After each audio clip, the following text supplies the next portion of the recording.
la manipulation. C'est un mot qu'on utilise en général pour décrire quelque chose de négatif.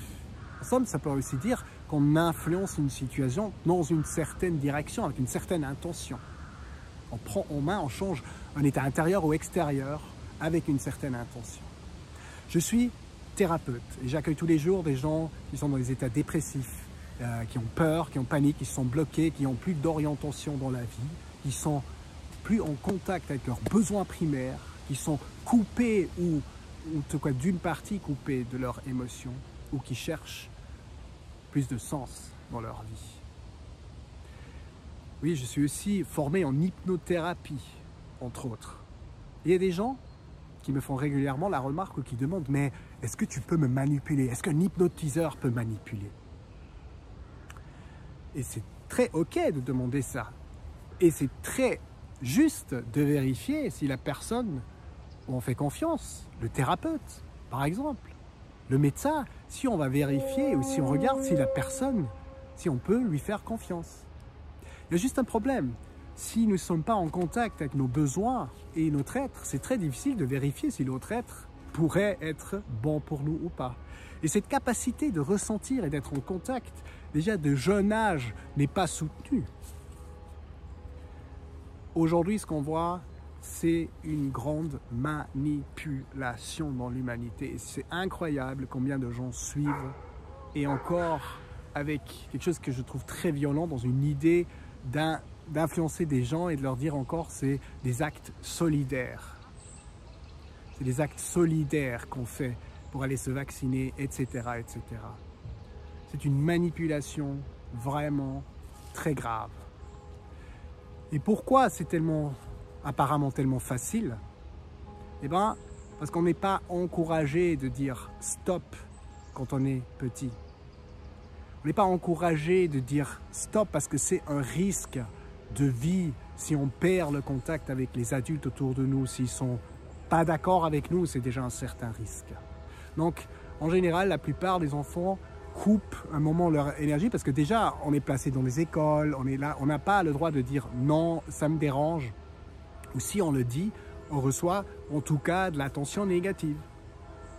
Et d'être exclu, c'est quelque chose qui est un danger. Hein. C'est un danger de mort même. Dans des vies antérieures, eh ben, si tu as été exclu de ta tribu, il y avait forte chance que tu ne vivais pas longtemps. Mais pour l'enfant, c'est la même chose. Et c'est pour ça que autant de gens, à mon avis, sont ce qu'on appelle des suiveurs. Parce que dire non, ça fait énormément peur, ça déstabilise. Mais là, sincèrement, nous sommes tellement invités à dire non. Et je ne peux que encourager les gens à dire non. Il y a des limites qui ont été dépassées. Des limites comme, par exemple, de demander pour aller à l'université à nos jeunes ou les plus âgés qui vont aussi à l'université de devoir se tester ou d'être vaccinés. D'influencer les gens, les enfants à jeune âge de se vacciner. En Suisse, à partir de 12 ans, l'enfant peut le choisir sans le consentement des parents. Il ne peut rien d'autre choisir par lui-même, mais ça, il a le droit de choisir. C'est quand même incroyable. Ah oui, la nouvelle, maintenant, si on incite quelqu'un d'autre à se vacciner, on a la chance de recevoir 50 francs de soutien. Alors, à partir de là, normalement, les systèmes d'alarme intérieurs devraient sonner. Mais non, je suis encore étonné. Bien sûr, je suis aussi positivement étonné des gens qui réagissent. Mais je suis quand même aussi choqué combien de gens suivent et leur système d'alarme apparemment ne dit rien. Mais comment nous pouvons faire confiance à des gens qui tirent le pouvoir de ce qui se passe maintenant? Comment on peut continuer à voir comment ils sont en train de détruire plein de familles qui sont dans des situations financières difficiles et ça va s'empirer. Donc, ceci est une invitation de dire non, clairement non. Moi, je dis haut et fort non, je ne suis pas d'accord et je ne vais pas me laisser manipuler de cette manière. Pourquoi? Parce que je crois en la vie. Et je trouve aussi que nous sommes dans un moment de vie où le changement est là et nous avons une opportunité énorme. Mais ce qui se passe sur Terre, ça montre la séparation qu'on a de notre être, de nos besoins, de nos émotions. C'est un miroir de ça. C'est pour ça qu'on est tellement manipulable dans le sens négatif.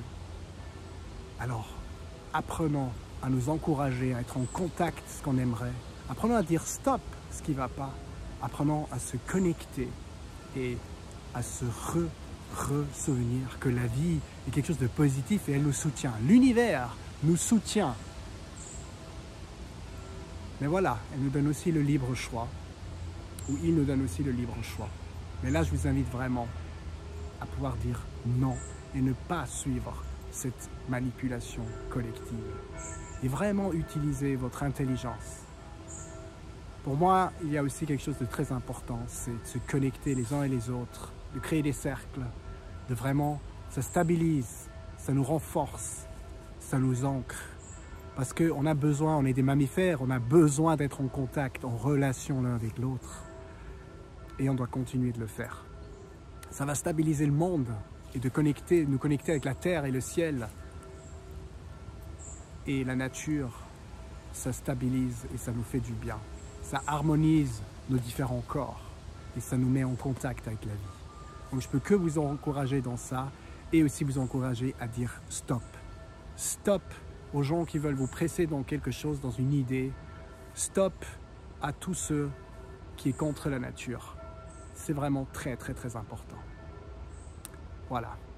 Et je vous souhaite plein de belles personnes autour de vous qui vous aident et je nous souhaite qu'on crée ce nouveau monde avec amour et qu'on ose s'affirmer dans ce qu'on veut profondément vivre. Aho.